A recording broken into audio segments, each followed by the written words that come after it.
Assalamualaikum warahmatullahi wabarakatuh. Kita berjumpa lagi dengan Haryono 96. Baik kawan-kawan, kita masuk ke modul 3 untuk materi pedagogik part 1. Oke, kita langsung ke pembahasan soal.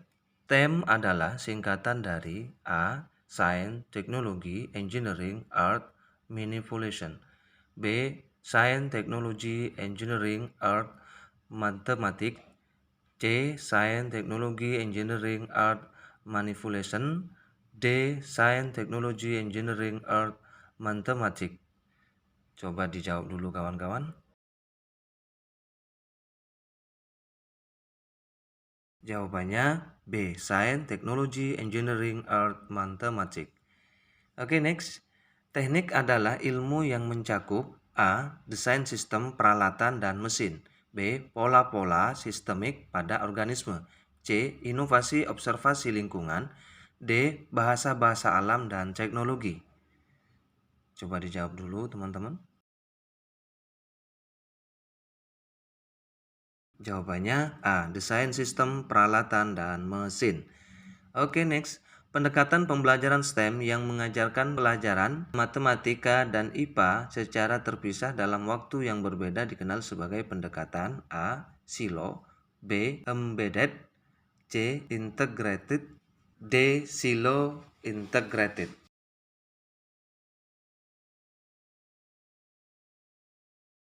Jawabannya A. Silo.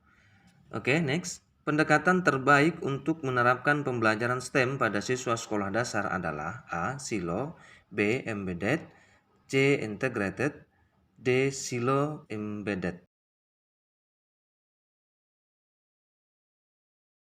Jawabannya C. Integrated. Next, berikut merupakan salah satu tujuan diperlukannya pembelajaran STEM, yaitu A. Pekerjaan-pekerjaan terdahulu memerlukan keahlian STEM. B. Kaum laki-laki lebih ditekankan untuk mempelajari bidang STEM. C. Indonesia harus melakukan reformasi kultural pada bidang ekonomi. D. Menumbuhkan keterampilan penalaran calon pekerja mendatang. Coba dijawab dulu. Jawabannya D. Menumbuhkan keterampilan penalaran calon pekerja mendatang. Next, salah satu cara mendasar agar pembelajaran STEM dapat diterapkan di sekolah adalah melalui A.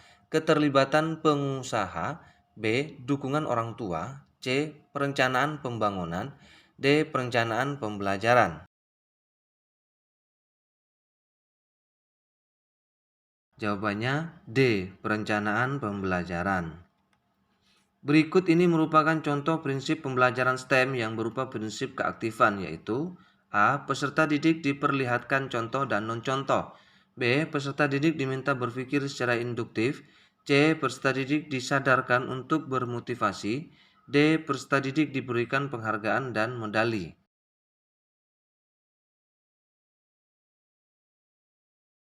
Jawabannya B. Peserta didik diminta berpikir secara induktif.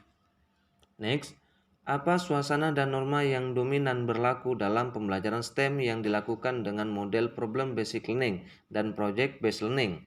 A. Individualistik, B. Kompetitif, C. Kolaboratif, D. Formalistik.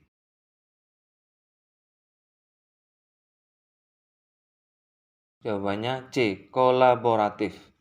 Next, berikut ini merupakan contoh penerapan dari pembelajaran STEM untuk anak SMA yang tepat adalah A. Peserta didik diminta membedakan perubahan waktu pada jam dinding dari kardus.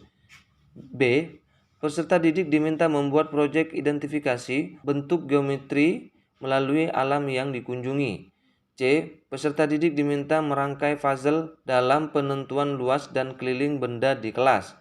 D. Peserta didik diminta membuat kebun binatang dari plastisin guna membedakan habitat hewan air dan darat. Coba dijawab dulu.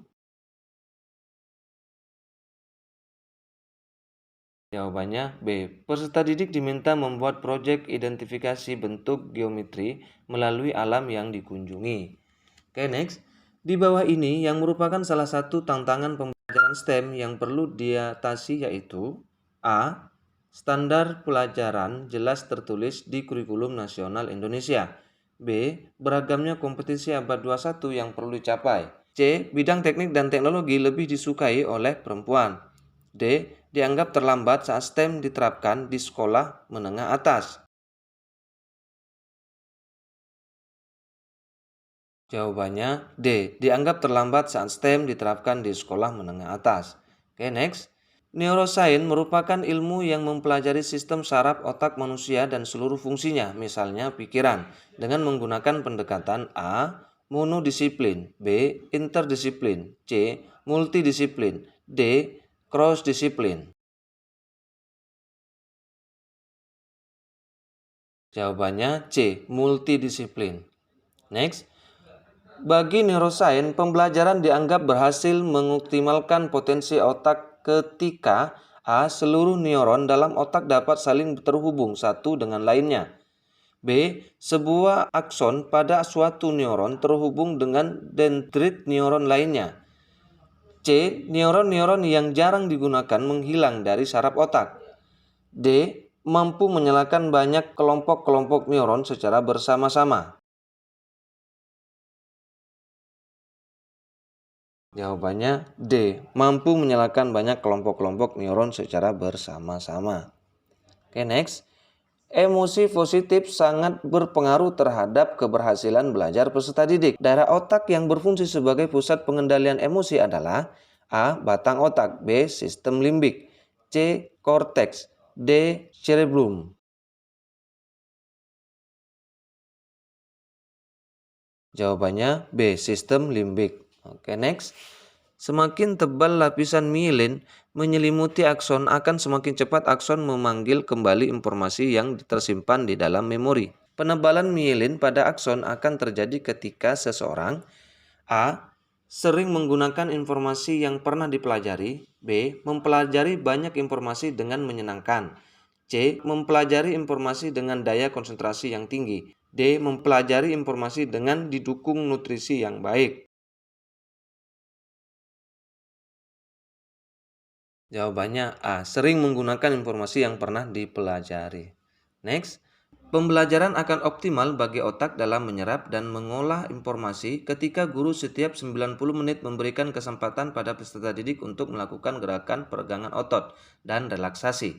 Hal ini dikarenakan otak akan mengalami A. Ketegangan saraf otak ketika belajar cukup lama, B. Kekurangan oksigen jika belajar cukup lama, C. Siklus biokognitif perhatian yang naik turun, D. Tekanan berat jika belajar cukup lama. Jawabannya C. Siklus biokognitif perhatian yang naik turun. Oke, next. Salah satu faktor yang menyebabkan seseorang setelah berusia 30 tahun mengalami kesulitan dalam mengingat kembali informasi yang pernah dipelajarinya. Di antaranya yaitu A. Perkembangan saraf neuron terlalu banyak dan pembentukan koneksi mulai krodit. B. Perkembangan saraf neuron mulai menurun dan pembentukan koneksi mulai lambat. C. Saraf sensori yang dimiliki mulai berkurang kepekaannya. D. Informasi yang masuk ke dalam register sensori terlalu banyak. Jawabannya A. Perkembangan saraf neuron terlalu banyak dan pembentukan koneksi mulai krodit. Oke, next. Dari sudut pandang neuroscience, stimulasi lingkungan yang kaya dengan rangsangan belajar sangat penting terutama bagi anak usia dini dikarenakan stimulasi lingkungan yang kaya akan A. Meningkatkan dan menguatkan jumlah koneksi antar sel neuron, B. Meningkatkan dan memperlama semangat dan minat belajar anak, C. Membuat anak tidak cepat bosan dalam bermain dan belajar, D. Memberikan banyak kesempatan kepada anak untuk bereksplorasi. Jawabannya A. Meningkatkan dan menguatkan jumlah koneksi antar sel neuron. Oke, next. Memberikan kesempatan pada peserta didik untuk melakukan gerakan peregangan otot dan relaksasi otak penting dilakukan pada proses pembelajaran berbasis neuroscience. Dikarenakan A. Saat otak tegang adalah kondisi yang tidak baik bagi otak untuk menghafalkan materi pelajaran. B. Gerakan peregangan otot dan relaksasi otak akan membuat peserta didik tetap sehat dan bugar. C. Gerakan peregangan otot dan relaksasi otak akan membuat peserta didik tidak bosan mengikuti pembelajaran. D. Kondisi rileks dan tenang dapat mengoptimalkan otak mengolah dan merefleksikan materi yang dipelajari. Jawabannya D. Kondisi rileks dan tenang dapat mengoptimalkan otak mengolah dan merefleksikan materi yang dipelajari. Oke, next.